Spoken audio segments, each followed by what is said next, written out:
धाकड़ से हरियाणा चैनल देखने वाले सगळे दर्शकां ने वेद प्रकाश भारती की घणी घणी कसुती कसुती राम राम।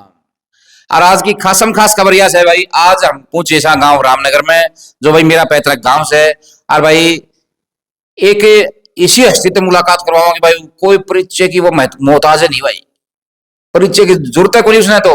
और उसका नाम है भाई सुधीर सिंह सुधीरा। जयराम जी। जयराम जी की धाकड़ से हरियाणा देखने वाले सभी दर्शकों को कसूती कसूती राम राम राम। थोड़ी थोड़ी नकल करने की कोशिश की पर कर नहीं पाया। हाँ जी हाँ जी। अच्छा भाई, हमने मैं न्यू बताऊं, ये भाई लिखे में से गा भी दे से और म्यूजिक भी अपना आप दे दे है। और म्यूजिक खातर इसने वाद्य यंत्र की जरूरत को नहीं। उसका एक छोटा सा उदाहरण है, ये देखियो, ये देखो एक बार।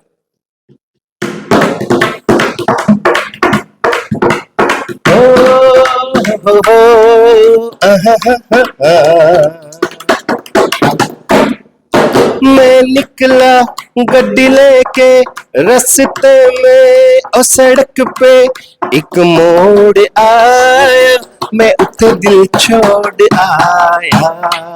एक मोड़ आया, मैं उठे दिल छोड़ आया।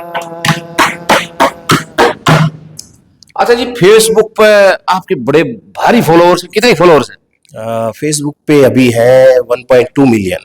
1.2 मिलियन फॉलोअर्स है। और फेसबुक पे इस तरह इनके जो गाने हैं वे चलते रहे हैं।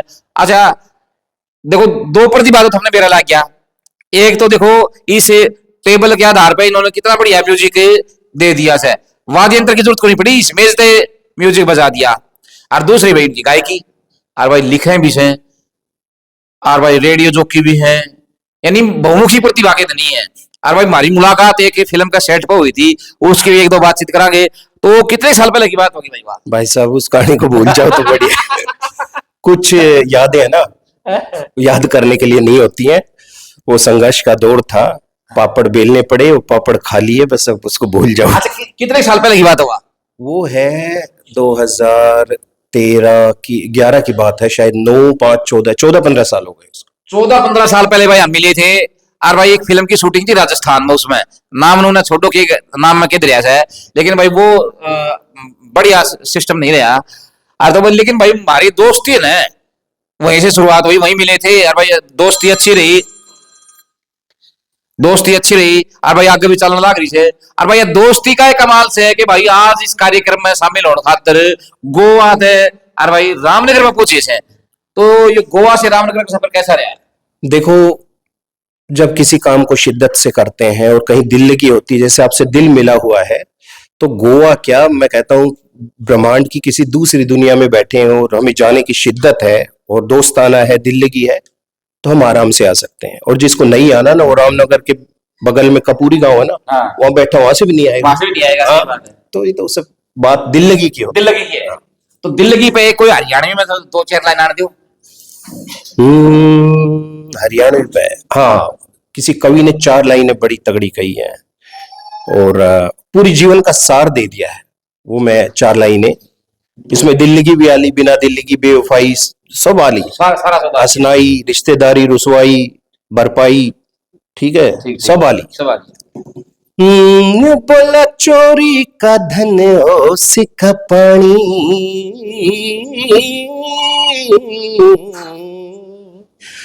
चोरी का धन ओ सिक्का पानी, के बादल की छाया,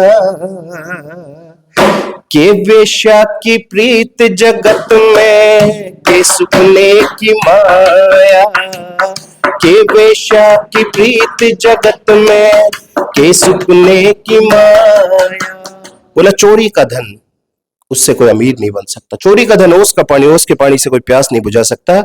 चोरी का धन ओस का पानी, के बादल की छाया, बादल थोड़ी देर के लिए है, आप सोचोगे यार बड़ी अच्छी छाया है, वो थोड़ी देर में हवा के साथ बह जाएगी। और के वेश्या की प्रीत जगत में, वेश्या अपना तन बदन दे सकती है लेकिन प्रीत नहीं दे सकती, प्रेम नहीं दे सकती। और चोरी का धन उसका पानी, के बादल की छाया, के वेश्या की प्रीत जगत में, के सुपने की माया, रात को अमीर बन जाओ सुबह वही, है ना। तो ये 4 लाइनें थी। तो सबसे बढ़िया रचना आपकी कौन सी? भाई साहब इतनी रचनाएं होंगी, 3-4 हज़ार रचनाएं होंगी, तो मैं खुद कंफ्यूज रहता हूँ आजकल।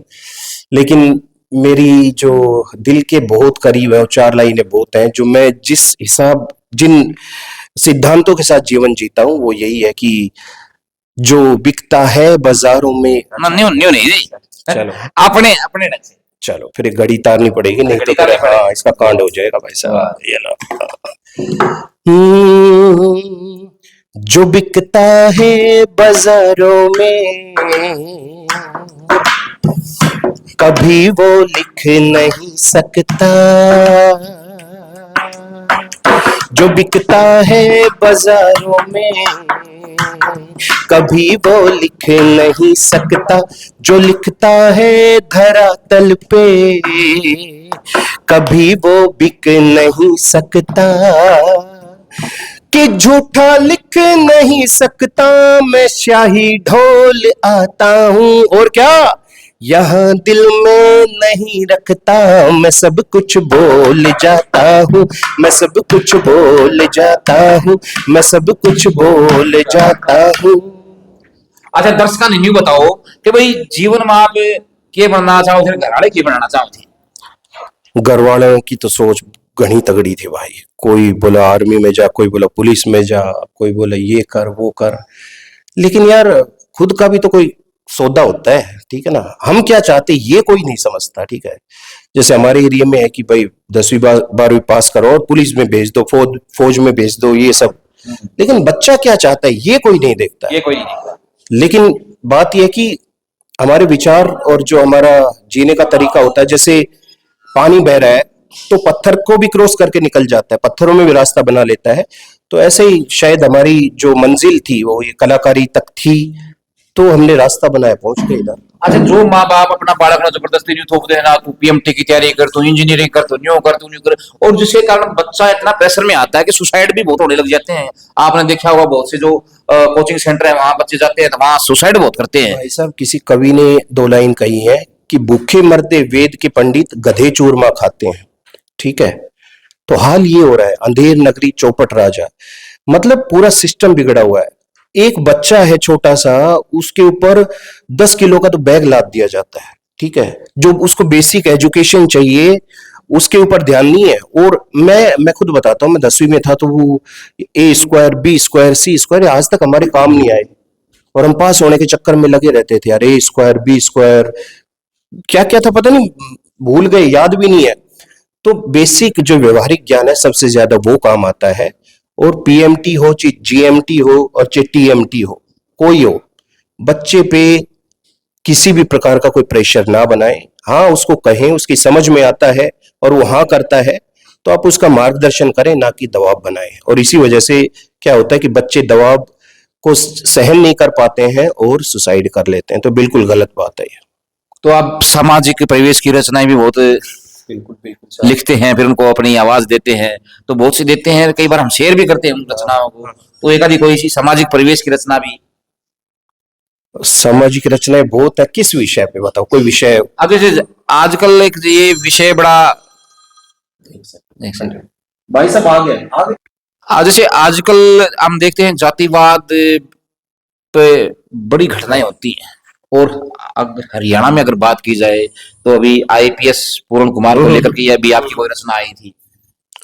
देखो जातिवाद तो इतनी बड़ी एक गंदी चीज है हमारे देश में। मतलब आज हम अमेरिका चाइना से पीछे हैं ना, 20-20 50-50 साल, सिर्फ और सिर्फ जातिवाद की वजह से, ठीक है। तो बस 2 लाइन यही कहना चाहूंगा।